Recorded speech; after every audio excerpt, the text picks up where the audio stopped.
ഗോശ്രീ മനുഷ്യാവകാശ സംരക്ഷണ സമിതിയുടെ 20ാം വാർഷിക സമ്മേളനത്തിൽ വെച്ച് നടന്ന ഗോശ്രീ ദ്വീപ് വികസന സെമിനാർ കേന്ദ്ര ബാലസാഹിത്യ അവാർഡ് ജേതാവ് സി.പി. പള്ളിപ്പുറം ഉദ്ഘാടനം ചെയ്തു.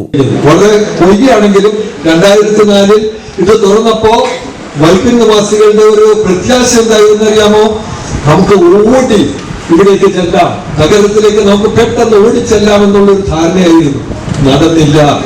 കാരണം പാലമൊക്കെ വന്നിട്ടും നമ്മുടെ ബസ്സുകൾ ഹൈക്കോർട്ട് വരെ പോയി അവിടെ നിൽക്കുന്നത്. അതെല്ലാം കൃത്യമായിട്ട് പറഞ്ഞു കഴിഞ്ഞാൽ സ്വാഗത പ്രാസംഗികനും അധ്യക്ഷനും ഒക്കെ ഇതിൽ വളരെ നിരന്തരമായി ഇതിനുവേണ്ടി പോരാടുന്ന ആളുകളിൽ പെട്ടവരായതുകൊണ്ട് അവരത് കൃത്യമായിട്ട് പറഞ്ഞു കഴിഞ്ഞാൽ നമ്മൾ അതിനുവേണ്ടി അടങ്ങിയിരുന്നിട്ട് കാര്യമില്ല.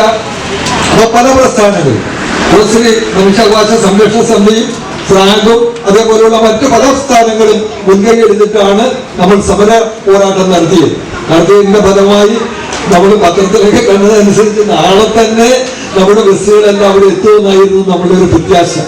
പക്ഷേ നമ്മുടെ അധ്യക്ഷൻ സൂചിപ്പിച്ചതുപോലെ ഇതൊക്കെ ഒരു വഞ്ചനയുടെ ശബ്ദമാണ്. വഞ്ചനയുടെ ശബ്ദം തന്നെയാണ്. നമ്മളത് വായിച്ചാൽ മനസ്സിലാകും. അന്ന് മുതൽ നമ്മളിതൊക്കെ വായിക്കുന്നവരും അറിയുന്നവരും സത്യാഗ്രഹം അനുഷ്ഠിക്കുന്നവരായതുകൊണ്ട് നമുക്കത് തിരിച്ചറിയാൻ കഴിയും. ഇത് നമ്മളെ കബളിപ്പിക്കുന്നത് തന്നെയാണ് ശരിക്കും. ഗോശ്രീ മനുഷ്യാവകാശ സംരക്ഷണ സമിതി ചെയർമാൻ പോൾ ജെ മാമ്പിള്ളി അധ്യക്ഷത വഹിച്ചു. 8 പഞ്ചായത്തുകളിലെ അടിയന്തര പ്രാധാന്യമുള്ള വിഷയങ്ങൾ നമുക്ക് ഇന്നിവിടെ ചർച്ച ചെയ്യേണ്ടതായിട്ടുണ്ട്. ഗോശ്രീ ദ്വീപ് വികസന സെമിനാർ എന്നാണ് നമ്മൾ അതിന് പേരിട്ടിരിക്കുന്നത്.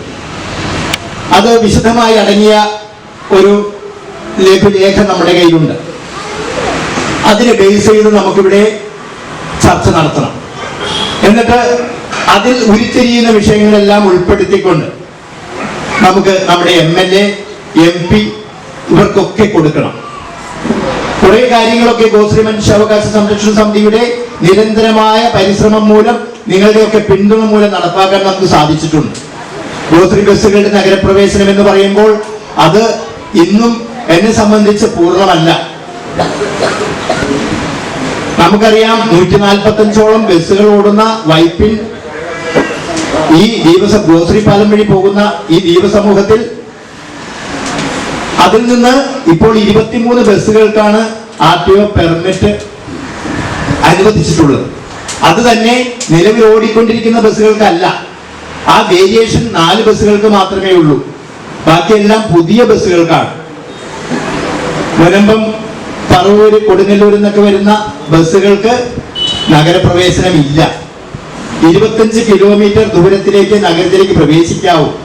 ഇങ്ങനെയൊക്കെ കുറെ നിബന്ധനകൾ വെച്ച് പുറമെ ബസ്സുകൾക്ക് നഗരപ്രവേശനം നൽകി എന്ന് പറയുന്നതല്ലാതെ എന്നെ സംബന്ധിച്ച് എന്റെ വീടിന്റെ മുൻപിൽ കൂടി ഓടുന്ന ഞാറയ്ക്കൽ മഞ്ഞനക്കാട് ബസ്സിനാണ് ആദ്യത്തെ പെർമിറ്റ് അലോട്ട് ചെയ്തിരിക്കുന്നത്.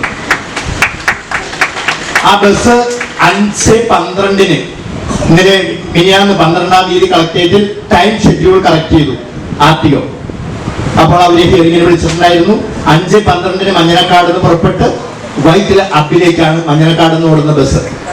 ഇനി 19-ാം തീയതി ബാക്കി കുറച്ച് ഈ 4 ബസ്സുകളിൽപ്പെട്ട മറ്റു ബസ്സുകൾക്കും കൂടി RTO ഹിയറിംഗിന് വിളിച്ചിട്ടുണ്ട്.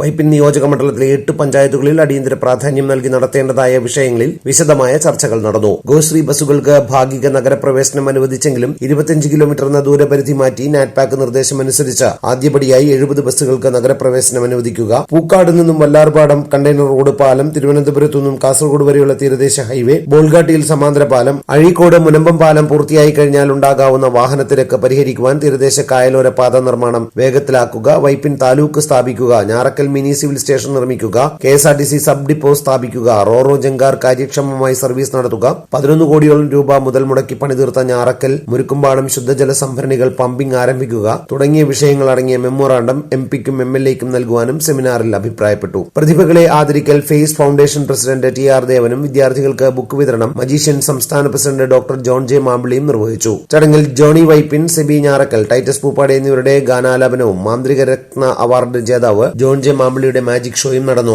Edappally block panchayat member advocate Vivek Haridas, Vypin block panchayat member Augustine Mandoth, Vypin press club മുൻ പ്രസിഡന്റ് ശിവദാസ് നായരമ്പലം, അയ്യങ്കാളി സാംസ്കാരിക വേദി പ്രസിഡന്റ് PK ബാഹുലേയൻ, കേരള പ്രതികരണ സമിതി chairman NG Shivadas, Joseph Narikulam, Jolly Joseph, Antony Punnathra, Johnny Vypin, M Rajagopal, Francis Arakkal തുടങ്ങിയവർ പ്രസംഗിച്ചു. ഗോശ്രീ മനുഷ്യാവകാശ സംരക്ഷണ സമിതിയുടെ ചെയർമാനായി പോൾ ജെ മാമ്പിളിയെ വീണ്ടും തെരഞ്ഞെടുത്തു.